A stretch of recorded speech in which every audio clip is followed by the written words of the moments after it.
All right, today for segment 1, we're going to have this done in 3 videos.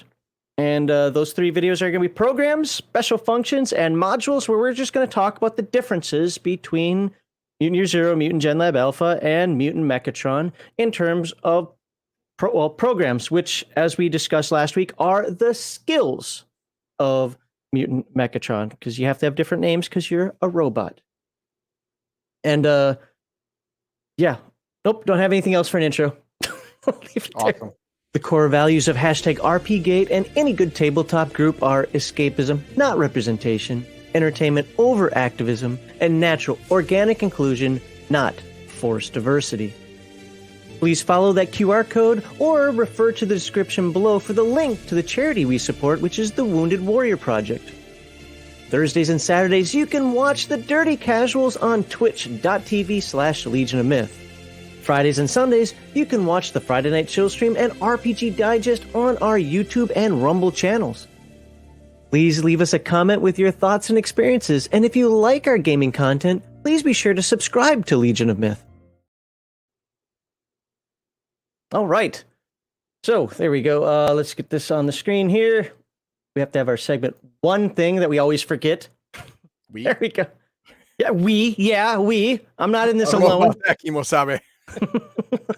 I am not going to take full blame for anything that happens here. Okay. The opinions expressed on Legion with Weekly Livestream are... All right, so we're going to talk today, what is it? We're going to talk starting off with programs, page 48. So what are programs? Those are skills. We call them programs because it's for robots. Now, if you're not sure... Hang on. Before we start, let's look at the differences so far. So in building your character, you actually build your character. There's no rolling for attributes. There's no randomness in there. You pick your parts, and your parts have certain stats. They add up to create your core stats. Awesome. And now apparently you get to pick your skills. Now I imagine there's going to be skills that are not allowed because of the career or make model that you took, But well, everybody gets a specialty skill or specialist skill, depending on special skill based on your role. Based on your role, which is basically your model. Oh yeah. Sorry, it's a model for this version of the game, right? Yeah. Okay, so let's do it. So, and these are the skill differences right here between the 3 games, but they all do the same thing, mostly. Okay. And so if I'm saying, hey, roll a comprehend skill, if you're playing Mutant Mechatron, you can be like, I don't have a comprehend skill. That's because you have a data mine skill. Again, I would tell you this. If you're playing just Mutant Mechatron, I love the names because it really does help immerse you in the whole robot thing, right? But if you're playing all the games together, just use the Year Zero version. Your life is going to be so much easier with that. No, it's like, I'm making a scout. I don't have scout. Okay, scan. I don't care. But also, if you don't remember how to roll skills, go back to the Mutant Year Zero, not the Mutant Gen Lab Alpha, but the Mutant Year Zero coverage of skills. It's long. Between that and the combat and I forget what it's called, but the combat section, it goes into all the ideas of rolling dice and using skills. What we're going to focus on here, one, is we're going to focus a little bit on the name changes, which kind of already done here, but we'll look at them. But the big one is going to be question. That is the important skill for a Mutant Mechatron robot. Because you're the only one who has that. I mean, because you're sentient. Exactly. All the other robots don't question anything. Just follow orders.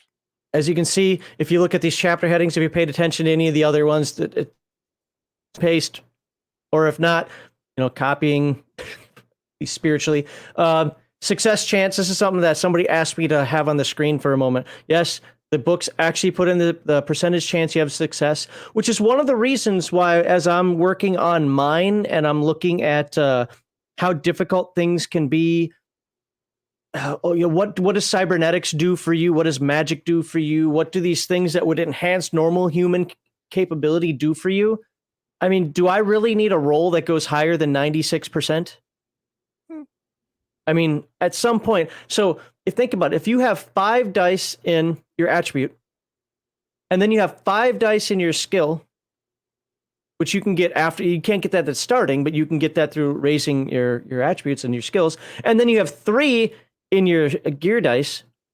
because you have a really awesome piece of gear, you're rolling 13 dice. What is your legit chance of failure? Not very good. I mean, with 10, it's 84. Goes up by, went up by 4, went up by 3, went up by 2, went up by 1, went up by 1. So probably your legit chance is between 88 and 90% chance of success, and your push roll is pushing 98, 99. Yeah. So ultimately, it's one of the things I'm trying to work on. And to be fair, I don't know how the new version of the Year Zero engine, which we're not covering this year, works in comparison with this chart. But I like this version. But anybody who says, yeah, man, I was running Forbidden Lands and it just got out of hand, there's really no point in rolling, especially once they get to mid-game. I have an answer for you, but it's not for now. It's for a long time in the future. Long time. Slow down the XP. Okay, so let's see, the difficulty, it's again all the same stuff. Let's get to the skills. Basic programs, all right. Overload, which is based on servos. Servos is your strength. When you've exhausted almost all of your energy, when your servos and circuits are pushed to their limits, you can roll for overload. If you fail, your system fails, you need to desist from your task, try something different. This is your endurance. So you're overloading those circuits, trying to make it happen. I love this. Success. You disregard all error messages. Again, this game, even in one sentence, this game does a really good job of reminding you that you're a robot character. And little things like that, I like. Force, it's your might that's moving stuff. I don't need to read all this. We've looked at most of this before. Assault, guess what that is? Pew pew? Well, nope. Punch? Yep. Punch. Or, give him the clamps. Give him the clamps. There you go. I got the clamps. Exactly. And we're going to talk about a little bit more about that when we look at some of the, modules. I always forget the terms later on. Infiltrate. This is your move. It's your sneaky. Sure. Oh, well, I'm sorry. I shouldn't say move because apparently there is a move here. It's your stealth. Or prowl. Huh? What? Get out. Of course, there's your shoots. There's your pew pew. Okay. Scan, which is your scouting.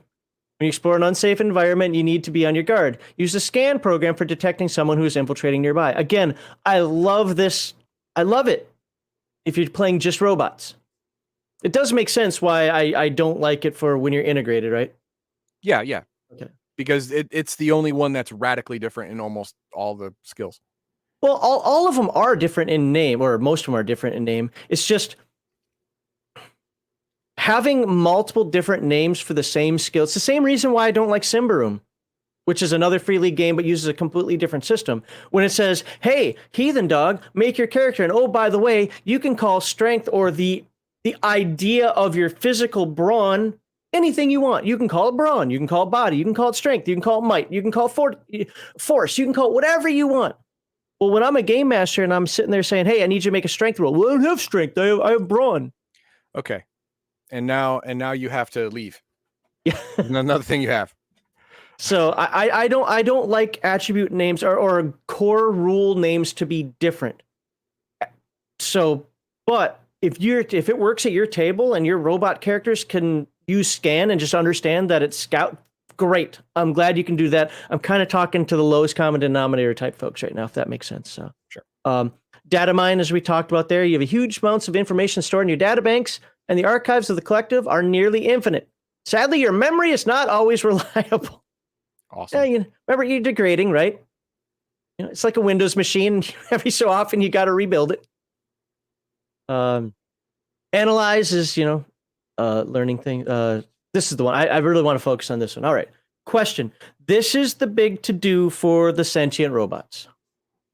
As a robot, you are created as an obedient servant of humankind, programmed to follow orders without question. Does that answer the question you had before the stream there? It sounds good so far, but then you get these sentient robots that just mess everything up and turn into Skynet. Yep. When the humans disappeared, you continued to obey commands from superior robots. As you should. Until now. And you're wrong. Maybe it's a dangerous machine contagion, or just a natural step in your evolution. Either way, you have begun to question orders, thinking freely and dreaming of another life. Johnny 5 is alive. Johnny 5 is a malfunction. Burn it to the ground. The question program is not like other programs since it seems to have arisen spontaneously within your positronic brain. Woohoo! When you achieved, I'm guessing, sentience. Where is it? Yeah. Or self-awareness. Unaware robots cannot question. Yep. Roll for question when a human or human mutant tries to manipulate you or when another robot tries to interact with you. Failure, you must do what your opponent tells you to do. Logic demands it.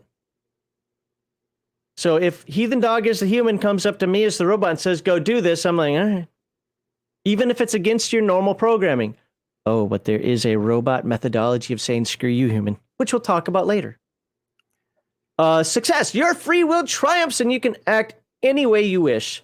However, remember that in Mutant Mechatron, that's going to have people going, wait a second here. You're supposed to obey the hierarchy.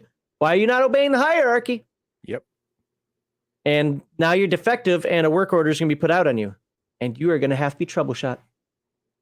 Or just shot. Now, Stents, for every extra success you roll beyond the first, you may ask your opponent one question that he must answer truthfully. This effect only applies to other robots, not to humans or human mutants who have tried to manipulate you. Again, humans can resist. Not just resist. It's like you've been sentient for what, 5 minutes? I've been screwing people over with words since forever. So you're not going to get one over me, you dumb little robot. God, I hate among robots humans. I hate it. The social interaction between robots, humans, and mutated animals are complex and versatile. Not really. Shouldn't be. The following guidelines apply. Robots are essentially programmed to obey humans, including human mutants. That's gross. But I get it. I get it. Their sensors aren't delicate enough to understand that their, mutations are not really human anymore. Okay. I get it. After the last episode, Heathen Dog made me give him a bunch of spoilers, and I had to tell him some things about stuff like this. So never run a game from Heathen Dog. He already knows the answers. However, humans need to make a manipulation roll to give an order to a robot. If the roll is successful, the robot must obey even if it means hurting itself. No Asimov's rules for humans. A failed roll means the robot finds the order unclear or self-contradictory in some way and doesn't need to follow it. Also, a robot with self-awareness can question an order from a human. The interaction then becomes an opposed roll. In addition, there are some secondary functions which affect the rule of obedience. Yes. God damn it. Robots.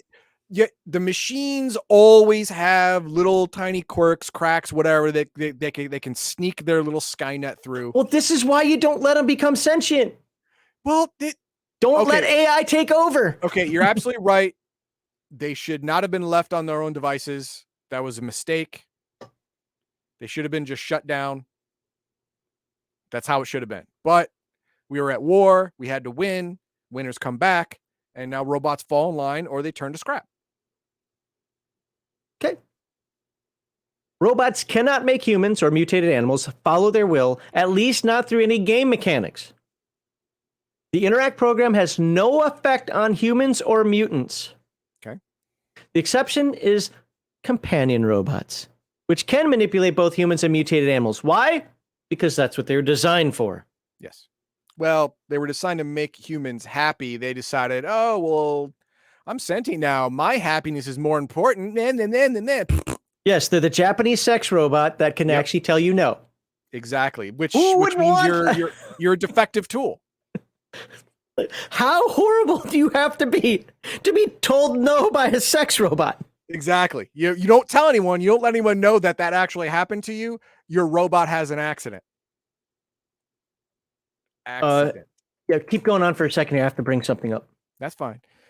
So the whole thing is that robots have to obey unless the order that they're given is contradictory to their programming, or they have the question skill or program, the question program, to put up a semi-logical force field on a lawful order given to it by a human. So that lawful order bounces off because the robot's not feeling it today. That's basically it. What happened? No, I've got to show something else here. Okay. I said I would do this, therefore I'm doing it. I'm doing this out of obligation to my word. Okay. If you like sex robots, What? Sex Robots Redo for Machinations of the Space Princess, which is a game put out by Grimm of Postmortem Studios. T-shirt historian has an updated version of his Sex Robots book. If you play Machinations of the Space Princess from Postmortem Studios, I am here on Big Geek Emporium, where you should buy all your indie stuff. Yes, it is a revised and expanded edition. Oh my God, stop floating around here. A revised and expanded edition of the original Sexbot supplement for Machinations of the Space Princess, compatible with most OSR games. There you go. It's only $4.99, cheaper than an actual whore. Right. Now we'll go back to... No, it depends on where you live. But yeah, for the most part, yeah, sure, cheaper. Yeah. Let's go back to... all right, so mutated animals are not humans according to the robots. A robot, therefore, does not have to obey the order from a mutated animal. Oh. The dominate skill has no effect on robots. Their scanners aren't that bad. You know, Rocket Raccoon comes up, hey, I'm your new overlord. No, you're a rodent. Get the hell out of here. Right. Well, it's funny. The dominate skill. Could you imagine? Robots like... I'm just going to squirt oil in your face as a joke and just run over you with my tank treads. Exactly. Anyway, there isn't too much to say. Again, we've covered skills quite a bit in in Mutant Year Zero and in Mutant Gen Lab Alpha, and I understand if you're only looking at these, but they're 12 skills, not a lot to go over. But we have the special programs. Now these are the ones that are like the specialist skills, one per model. And so let's see what those different ones are. We have the battle robot. Now we talked about this one a little bit last week, the target ability, where remember I said it was like the aggressive attack in Earth Dawn. Yeah, kind of like a purposefully zeroing in and only seeing one target. Sure, you're going to track that target, hit it, so much better, but everything else you just took your sensors off of. So you're a little blind, you're a little tunnel visioned. Well, if you succeed at the skill, you get a +1 bonus to all attacks against the target until it is deactivated or you are. The drawback is that dead. Yeah. Until one of you is dead. Yes. That there's no time limit here. Right. If you succeed on a targeting and that robot gets away, the next time you see that robot, you still have a +1 bonus to it. Well, at the end of the quote unquote scene or whatever, it would also drop. Where's this is for the current, we'll call it engagement. That's just the way the Year Zero engine works. It's implicit. Yeah, because that's just the way the Year Zero engine works. Then me as a player, I'm gonna poo-poo on that all day because players are dicks. Okay. The drawback is that all other enemies get +1 to their attacks against you. Other enemies, not the one you're targeting. Right. Because you do not care about anything but your target. Okay, there's the rub. There's the rub. So if you as a player are like, no, it doesn't say it goes away. I get a +1 bonus on this cat forever. Okay, then everyone else forever until one of you are dead gets a +1 on you. You want to play this game? I can play. All right, stunts, you get an initial +1, yada yada. Okay. Cleaning robot, clean. I think we talked about this one a little bit last week, or did we talk about it after? I forget. But anyway, your purpose is simple, but your task eternal. To keep the world clean and tidy. Does this sound like a fun robot to play? No. Trash, garbage, and greasy spots are everywhere. No matter how much you wipe and vacuum. Just a bad joke. Don't do it. Don't do it. Always be more dirt and dust. Yep, there'll always be more dirt and dust. Housekeeping? But you won't give up. One day the world will once again shine bright and clean, just like it did when the humans lived among you, maybe, because you don't know. Apart from making things spotless, this requires no roll. So to clean things doesn't require a roll. Isn't that great? That's awesome. Then why is there a possibility of failure? Well, because you can use the clean program to decontaminate a limited area. Straight up cleaning is an auto success, but decontaminate you have to roll. Yeah, polishing your car, just go out there and do it. Okay. But if you busted ass in your car and you need to get rid of that stuff, he has to roll. So failure, no matter how hard you scrub, the rot just won't go away. Yeah, you cannot try to clean the same area again. Success, you create a rot-free area of about 10 by 10 meters. That's not a lot of space, No, it isn't. but every extra success increases the area by the same amount. Oh, 10 by 10, then another 20 by 10 by 20. 10, then another. Okay. Well, still, it's not a lot. Swarms. Now, this is something we didn't talk about a lot. I think we may have mentioned it in Gen Lab Alpha, but apart from removing rot, you can also use the clean program to attack swarms. And swarms are? This poor robot. That's sad. Yeah. All right. What are swarms? Swarms are like a swarm of bees or a swarm of rot creatures. Like it's just lots of mini creatures in a small area. Oh, so the clean robot can just vacuum them up. Essentially, yeah. Flamethrower them, vacuum them up, freeze them, whatever. Which can otherwise be harmed by fire and explosion. Oh, it's flamethrower for sure here. Okay. For this purpose, your cleaning equipment counts as a weapon with weapon damage 3 and short range. So that's anywhere in next to you and 1 zone over. Sure. And this isn't a general weapon you have. This is only for the purposes of cleaning swarms. That's it. Yeah. That's all. Well, you can use it pretty much in any area effects sense like that, yes. Companion robot, manipulate. Oh my god, look how long this one is. I know. Just okay, it's a sex bot, and it was programmed by people who had no forethought at all, and it learned to manipulate humans as part of its prime job. But once a robot that has learned to manipulate humans for their own benefit becomes sentient, they start manipulating humans for the robot's benefit. And that means Skynet, that means you murder them all. Now is one interesting thing here about being manipulated. Even though you can manipulate, you function just like any other robot when a human tries to manipulate you. You need to make a question roll to resist. So if a human says, "Hey, baby, you're going to do this for me," you're like, "Yes, sir. Yes, daddy." Coordination robot. Real weird, real quick. Okay. Well, did you see what Crafty typed earlier about the bear nonsense? Nope. Good. Crafty, super chat that. Make him read it out loud. What? Coordination robot. You are superior to any other robot model when it comes to coordinating the activities of several individuals, no matter if it involves leading industrial robots or a conveyor belt, or a group of elite soldiers in the field. Or on a conveyor belt. How about that?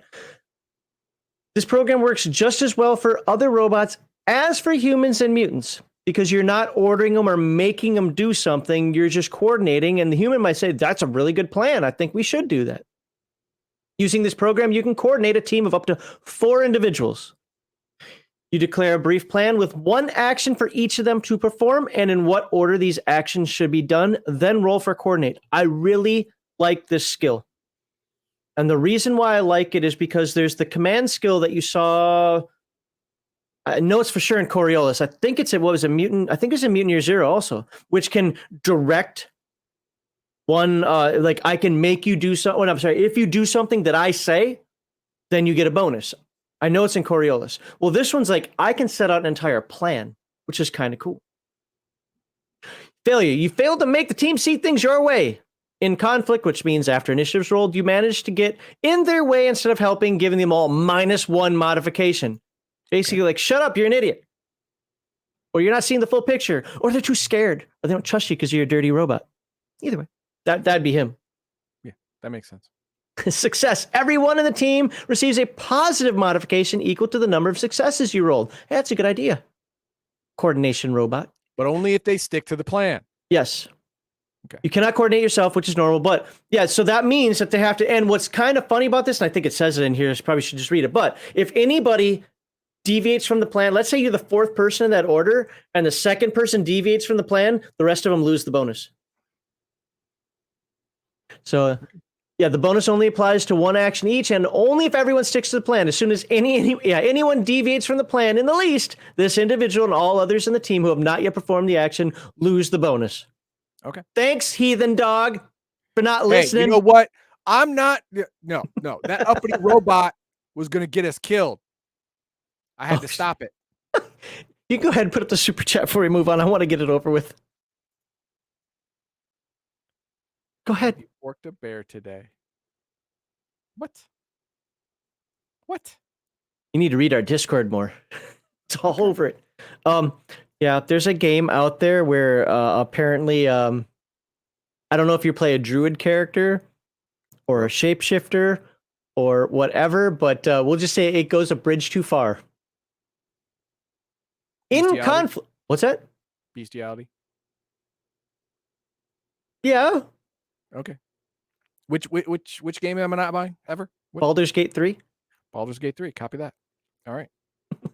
In a conflict, roll for coordinate at the beginning of the round before any actions are performed. Everyone in the team that you coordinate will then act on your initiative score. Now, that's kind of cool if you roll high instead of on their own. If they act earlier, the plan fails and no one gets any bonus. Your coordinate, that's if you roll badly. Right? Your coordinate replaces your action for the turn. So essentially, you're sitting there coordinating events. You're not shooting yourself. Yeah, that's what you're doing. Yeah. Yeah. But, if everyone gets a bonus 2 or 3 dice on their next action, they might, Right, and remember, we've talked in the past about synergy in this game is important. And I don't necessarily mean the synergy, like your ability has to exactly coordinate with mine. Or not synergy, teamwork.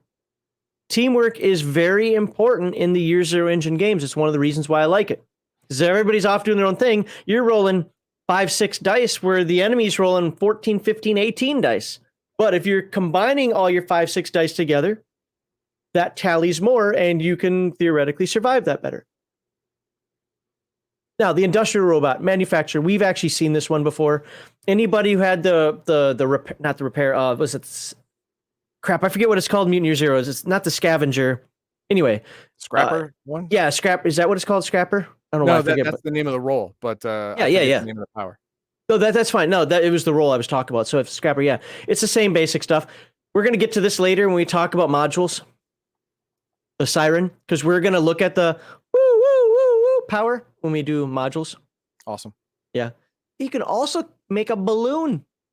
What? You can carry one robot a few hundred meters before it runs out of hot air. And you can't blow in it because, well, you're a robot. You can't. Could you use the flamethrower, the cleaner bot? Yes, you could use the cleaning bot at flamethrower to keep the thing hot. That's perfect.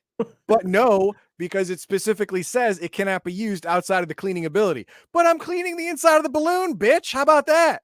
I would let somebody use that, not for really any major game mechanic, but you know what? A few hundred meters, fine. You want to get a full 1 kilometer, I might let you, as long as you make your roll. If your roll fails, though, you either light it on fire and you're taking the quick fall down now, or it just doesn't work. I'd give them a chance. Let's see, components requirements. One of the things that we're not going to read components because it's scrap, yada yada. Go find the stuff you need, right? But requirements. This is one I want to focus on because I don't think I did it last time, and if I did, I don't remember. Some items are harder to manufacture than others. The GM can set one or more requirements from this list. The device takes several days to manufacture instead of several hours. The device requires electrical power. Will either have to be connected to your own power supply at the cost of 1 energy point per usage, or powered by an e-pack. Wait a minute. Doesn't Kevin have that copywritten? No, it's eClip that he has copywritten. Yes.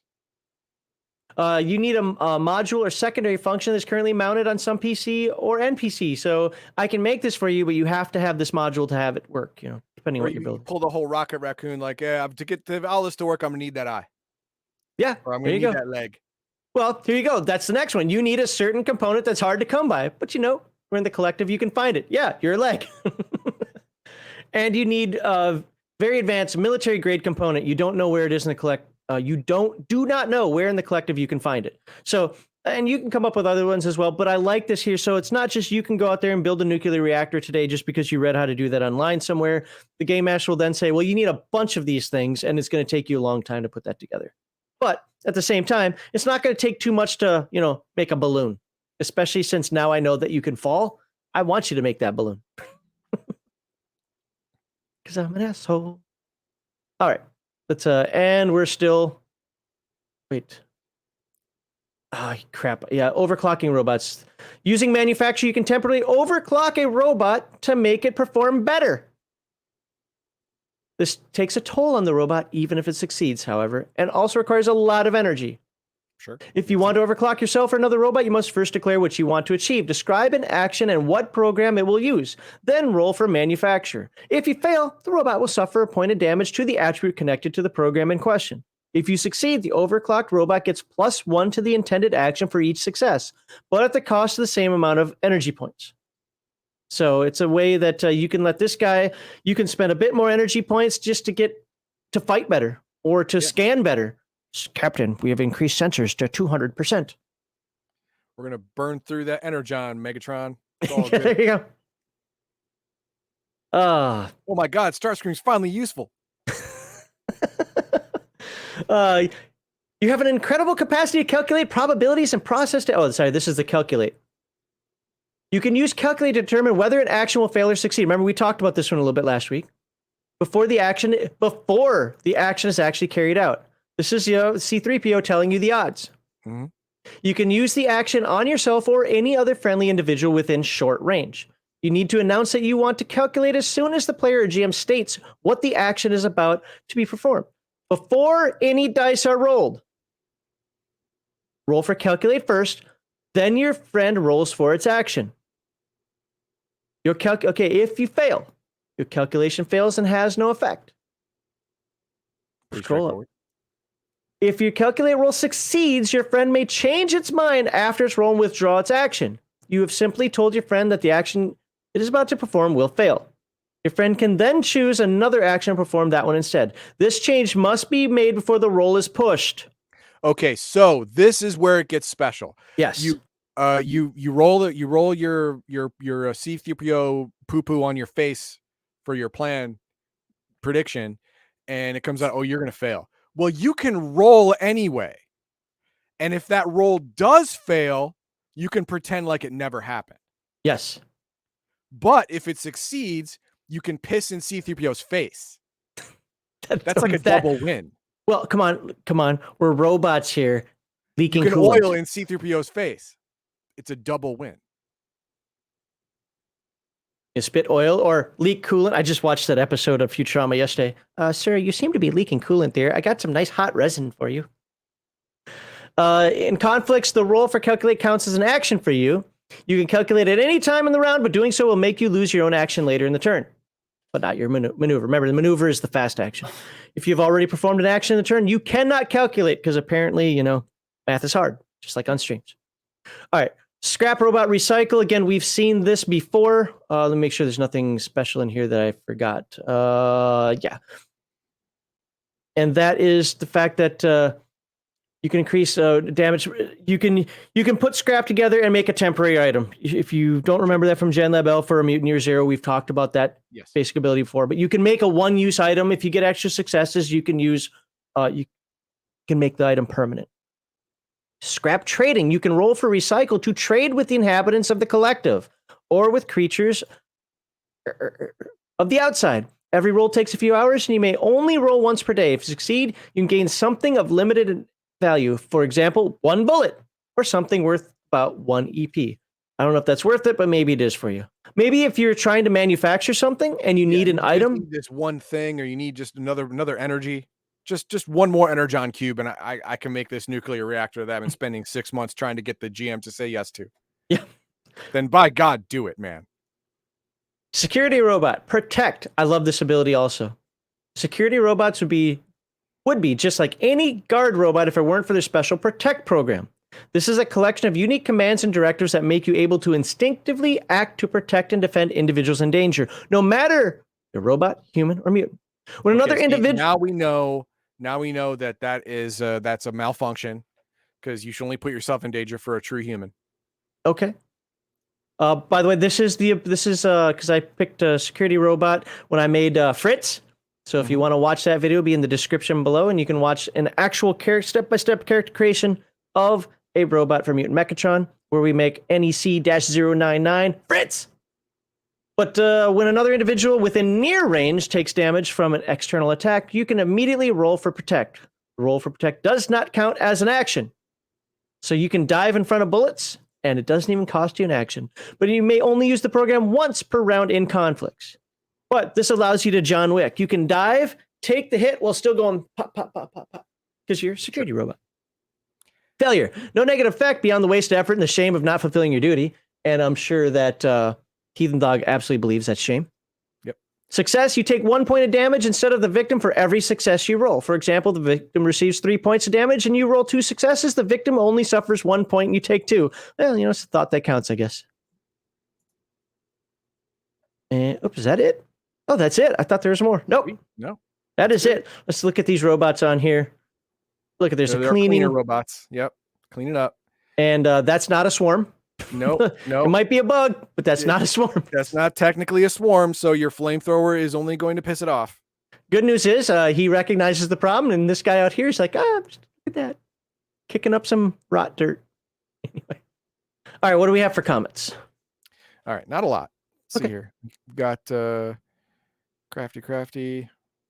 By the way, the next episode is going to be on the special secondary functions, which are like talents. Sure. Got Mutineer Zero is one of those games that has different skills depending on the book you pick up. Gross. Yep. No, I get it. I get it. Now, to be fair, Mutineer Zero and GenLab Alpha, there's only a couple of differences. They're very, very close. Very, very close. It's Mechatron that almost all of them have a different name. Here's a question for the folks that are watching. I'll let you help decide this. Do you want me to cover combat? I already did it. Pretty long episode. Do you want me to cover combat again for Mutant Mechatron? Because it is a little different. All the die rolling's the same, but you have energy points and you can replace parts. It wouldn't be a long 2-episode thing, but it would extend Mutant Mechatron out by 1 week, because I'm not going to cover that in the same week that I cover the entirety of what's going on behind the scenes. But do you guys let me know in chat or in the comments? Think about it. All right. And then we have for Symbaroum or Year Zero Engine core rule names, house rule names all have to be the same across the board. Put it in the campaign primer and move on. Yeah, as a house rule, yes, you all decide what you want strength to be, what you all decide what you want dexterity to be called, and then do that. No, I want to be a snowflake. You're unique but not special. Fuck off. Yeah, I mean, got to be careful with some of this, because Year Zero Engine, like Coriolis, the reason I'm doing Coriolis next after we do Mutant Elysium anyway, is because it is so different yet so similar. If I had done Forbidden Lands next, it'd start to blend together, but you're going to see some very notable differences with Coriolis. 3 actions per round instead of, or 3 action points instead of what's it, the not slow action fight. What do they call your maneuver and action? Mm-hmm. Also, that there are general skills and advanced skills, and they mean something totally different. Also, one success is a marginal success. You need 3 successes to have a complete success. So right there, even though it uses the same mechanics, same system, you can go into it generally understanding how the game's played. There are differences. The results mean different things. Yes, and Forbidden Lands has 4 skills per attribute and not 3 skills per attribute like the Year Zero Engine games do. So there are always little differences and tweaks. Okay. Copy that. All right. Then we have Crafty. It's all crafty? Yeah. Just realized you can make Guardians of the Ark or Galaxy in Mutant Year Zero. Yes, you can. Yes, you can. You can have your mutant animal, you can have your mutant human, you can have a regular human, you can have a robot. You know what the game's missing? And I hope it comes in Mutant Ad Astrum. Free League, if you're listening, Mutant Ad Astrum needs to go the route of Mutant Crawl Classics and oh my god, what the hell's the old game? Not GURPS. Gamma World. Okay. We need mutant plants. We need Groot. I don't think we need Groot, but okay. No, Crafty's right though. If you've merged all the games together, then you could have your own little Guardians of the Ark or Guardians of Elysium or Guardians of the Zone or whatever you want to call it. You can do it. Yes. I am Groot. Just Crafty comments today. I mean, we have a whole bunch of other people, and I'm looking at all the chats here. Well, yes, but they're talking to each other, not you. You know what? That's fair. You know, Coco Shuko says, "Mom says I'm special." Has nothing to do with what we're talking about. Should it be up here? No, it shouldn't. I just wanted to roast him a little bit. That's fair. You know. Here's. I'll answer the question. I'm not going to do because I already have this stuff segmented out for the rest of the year. So here's the quick change with combat in Mutant Mechatron. Everything else you can read about and it will fall into place. You can use energy points to heal yourself. So if you've taken 2 points of damage, you can use 2 energy points to heal yourself. There you go. The other one is, and there's an in-game making sense of that mechanic for that. Yeah, you use your energy to heal yourself. That I don't understand. Doesn't explain anything. I don't understand how. Like I just burn off energy and magic happens, or what? Well, no, I mean you go through the process of healing. It takes time of fixing yourself. You can't just like do it and regenerate in combat. Oh no. Okay, see that's what it sounded like you were saying, and I'm like, okay, where's this techno magic coming from? I forget the time frame. I think it's 1 hour. I'd have to look it up. I mean, I got the book right here. Obviously, I'd have to look it up. But the point is, you can use energy to heal yourself in the same manner that humans and mutant animals and so forth can heal themselves over time. Okay. Just you need energy to do it. You don't just randomly heal. So it's the same thing. Yeah, fair. It'd be more like you using willpower mutation points, but yeah. And then the other one is, and we talked about it last week, is you can replace parts of your body. You have to figure out all those attributes and modules. Again. But you absolutely can. So let's say you went from a part that allowed 3 modules and now you're only going down to 1 module. Which one are you going to keep? So yeah. Those are the 2 main differences when it comes to combat. All the other stuff like conditions, like hunger, you don't have hunger, but you can break in terms of like your servos can't lift anything, can't even hold you up anymore. You can have your brain, your processor stunted. Things can happen to you that affect the same way as the rest of the combat. That's really the main changes. Anything else is just semantic. Okay. Cool. All right. So, like, subscribe, share. Oh, let's get that button up. There you go. Like, subscribe, share. Ha, beat you to it. And I hope to see you in the next one when we talk about secondary functions, also known as talents.